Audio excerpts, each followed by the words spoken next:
today we're going to attempt to hook up the calcium reactor. We're also going to begin to assemble the protein skimmer. This is not the final spot that we're going to put it into, but it'll be a starting point. Begin to get the CO2 regulator set up. This calcium reactor essentially is a sealed cylinder. At the bottom there's an outlet, which is an intake for a water pump that sends water back in through the top of the cylinder.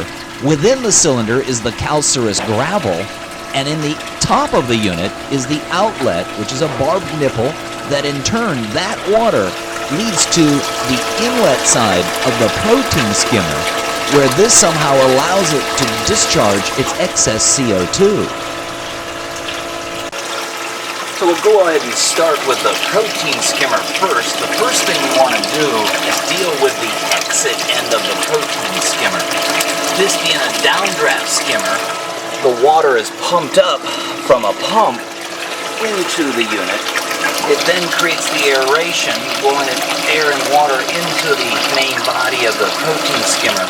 But the manner in which the water exits is gravity flow. So we don't want to restrict it any more than we have to, and yet at the same point, or at the same time, all of this splashing, creating kind of a mess inside the sump itself, and it'll continue to create a salty, crusty mess. So even though this isn't the final location of the skimmer, we do want to deal with the exit side. We want to contain that flow and yet at the same time not restrict it.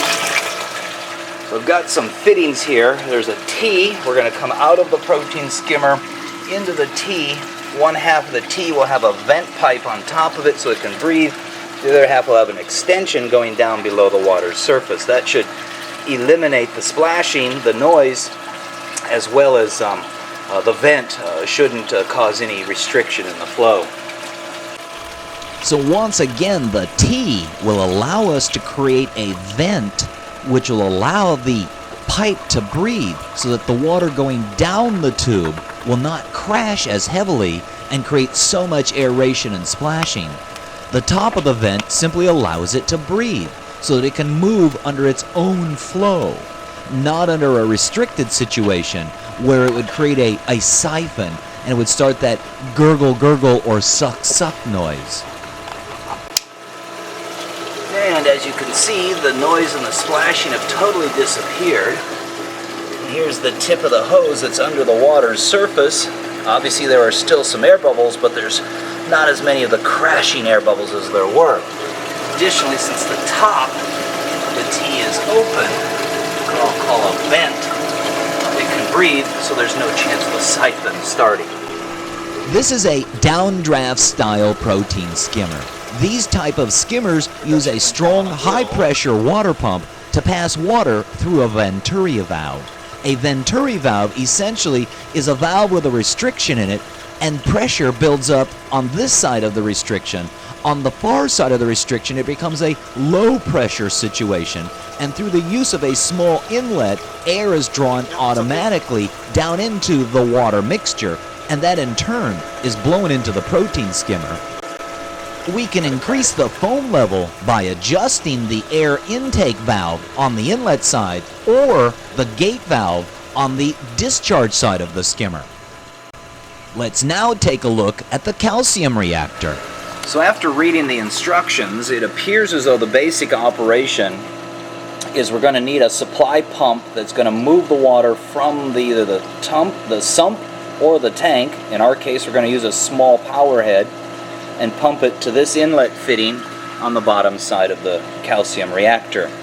That'll be drawn up by this pump back here, which in turn is also going to end up sucking in some of the CO2 through this line right here. And that pump will end up discharging up here into the top of the unit, and this is where we're going to put our gravel. The water carrying the CO2 is going to drop the pH inside the reaction chamber and begin to dissolve the calcareous gravel, which in turn is going to flow out of the top of the unit via this little barbed adapter right here and will ultimately flow back into the sump where it'll benefit the entire aquarium by its calcium additions. So now that you have a basic understanding of the mechanical operation of a calcium reactor, the basic concept is to have a container filled with a calcareous gravel that you introduce carbon dioxide. Carbon dioxide is low in pH.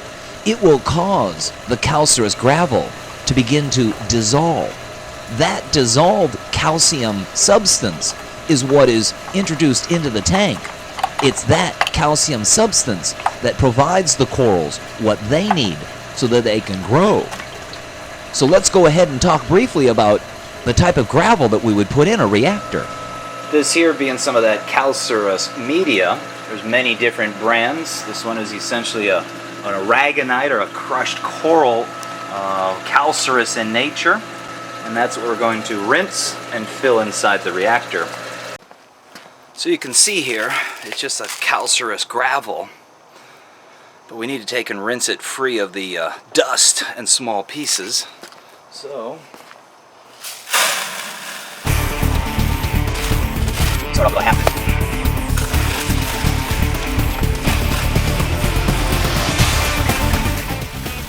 Isn't it ironic that the dust that we're rinsing free of the gravel now is ultimately what the CO2 itself breaks the gravel down into and is introduced into the tank?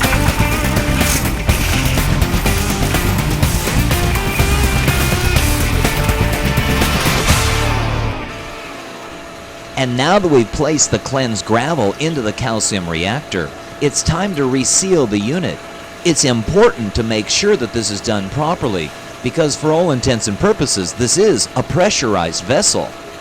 So join us for part 2. After we get the unit reassembled, we'll then hook it up and begin to add the carbon dioxide into the reactor itself.